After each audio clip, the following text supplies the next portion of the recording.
how to deal with someone mirroring you and by doing so creating confusion? That's a great question.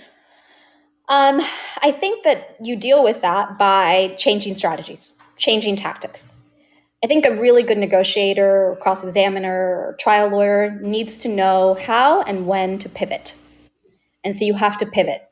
You got to pivot real fast because otherwise it will cause confusion in the communication to the listener, to the people observing. And you can't have that because confusion, I think, is the real enemy. If somebody doesn't know who to believe or who to listen to, you're in trouble. So you got to pivot. You got to pivot fast, and you need to know how to do that. So changing your style, you got to have different tools in your toolbox. Yeah, and from practice also. I mean, it jumps out at me that the amount of practice that you've done with your team really probably gives you the ability to have that sort of agility in the moment. I think that's right, Chris. It's the research and it's the practice, the role playing that gives you, then what tactic to employ. It's like, oh, I've seen this scenario before. Maybe I was practicing it late last night with my team, but I've seen this and I now know how to pivot. And the other side, hopefully, won't be expecting that. Yes, right, exactly. Yeah, well said. There's a phrase you use a lot that I'm wondering how it got planted into the code in your brain. You said a bit of grace. Do you know, is that something your mother said, your father? Where'd you pick that up from? I don't know where I picked it up exactly. It might have been from a friend from the South because it kind of has a Southern ring to it.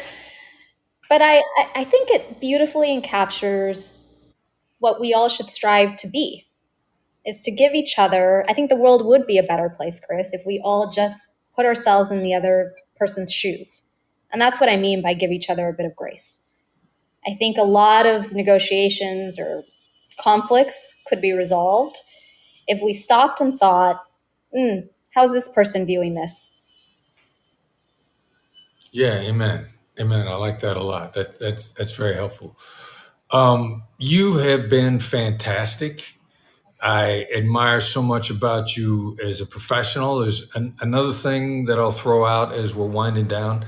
I notice you're constantly respectful, regardless of the circumstances. One of the other things that I noticed when I heard you speak when we were in Switzerland, right? We're in Switzerland. You've had enough interaction with Johnny Depp to have, quote, Johnny privileges if you want it. And the other thing that I was really impressed by, like every single time you reference him, you refer to him as Mr. Depp. And you're just relentlessly respectful and conscious of how things would land with other people.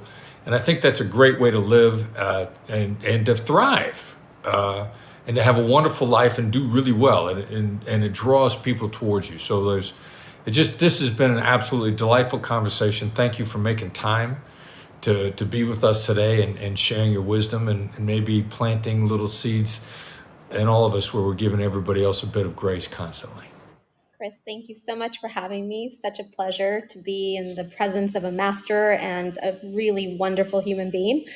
So thank you very much for introducing me to your world and your audience.